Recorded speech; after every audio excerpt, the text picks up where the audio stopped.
There's just something so satisfying about growing your own food, isn't there? Well, Especially something like a big butternut squash. absolutely pure garden gold. But, for Kesser and Steen, these two young guys learning the ropes in their Aunt Green's garden, it's not just how they grow them from Oma's seeds. It's when. When exactly are those little seedlings ready to, you know, leave the nest, go from the pot into the actual garden bed? That's the crucial moment. Exactly.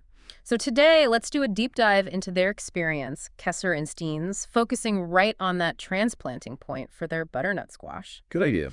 Our mission here is basically to pull out their key insights, give you a sort of shortcut, really, to knowing when your plants are ready for that big move. It's the question everyone asks. Kesser and Steen, too, sounds like. It really is the $1,000 question. Well, Kesser seems to have nailed a really clear sign. He noticed that the plant is definitely ready when you can actually see roots, start to poke out through the drainage holes in the bottom of the pot. Ah, okay. So not just guessing if the pot feels full. Exactly. It's a visual cue. Yeah. It's the plant telling you its root system is developed enough, strong enough to handle the bigger space and start absorbing water and nutrients properly out there. Reduces that transplant shock. Right. That makes sense. Less shock. But if you wait too long, if you miss that window, you risk something the nursery guys apparently call rotor siege. Rotor siege, rootbound. Yeah, rootbound. And it's not just crowded in there. It's when the roots literally start circling, tangling up inside the pot. Oh.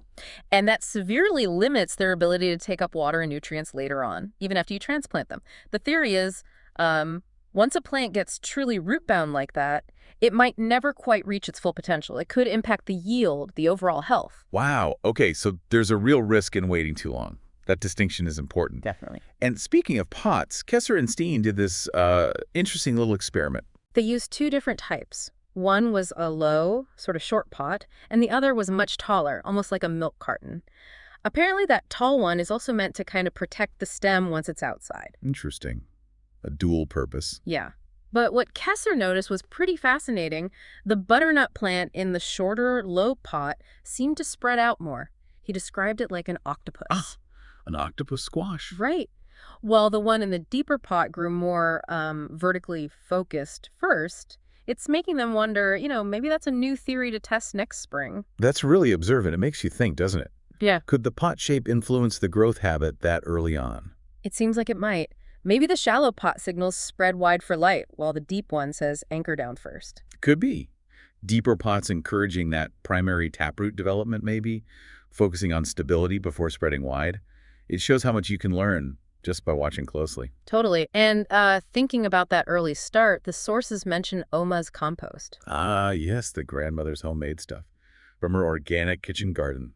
Right, and how that organic compost gave those butternut seeds, which apparently really like a rich start, the best possible beginning. Absolutely. Good compost, full of life, it just sets the stage for strong roots right from germination. Especially for seeds that are, as they say, interested in a collaboration. Healthy soil, healthy plant. Yeah, you can't beat good soil. And it seems like that strong start is what helps butternut squash be so adaptable. It really is quite versatile. I mean, Kesser and Steen are even trying them in large buckets now because their family's raised bed is full of strawberries this year, apparently. Resourceful. But the sources show you can grow them almost anywhere. Big gardens, sure, but also narrow spaces, maybe climbing up a rose arch or a trellis. They love to climb if you give them support. Or even small urban spots like tiled terraces, balconies. You just need a big enough container, maybe like those buckets or a high bed. Just remember, they need sturdy support if they climb. Those fruits get heavy. Good point. Okay, so let's quickly recap the main takeaways from this dive into Kesser and Steen's garden. Number 1, watch for those roots peeking out the bottom of the pot. That's your clearest sign it's transplant time. Don't wait too long, or you risk that rotor siege, the rootbound issue. Right, which can really hold the plant back. And remember Kesser's observation about pot shape. Even small things like that can spark new ideas about how a plant's early environment shapes its growth, the octopus versus the vertical grower. It really makes you think, doesn't it? Which leads to a question for you listening. How could you use this idea? That observation about pot shape influencing spread versus height, could you apply that to other plants you grow? Maybe deliberately choose a shallow pot next season to encourage a bushier herb, Yeah. or a deep one to promote a stronger central stem on something else. Ooh, that's a neat thought. Tailoring the pot to the desired growth. Exactly. Playing with the early environment. Love that. Endless experimenting. Well, if you want more fascinating insights like these, pulled from all sorts of interesting sources, definitely subscribe to The Deep Dive. We'll keep digging. We will. Find us wherever you get your podcasts. Thanks for tuning in.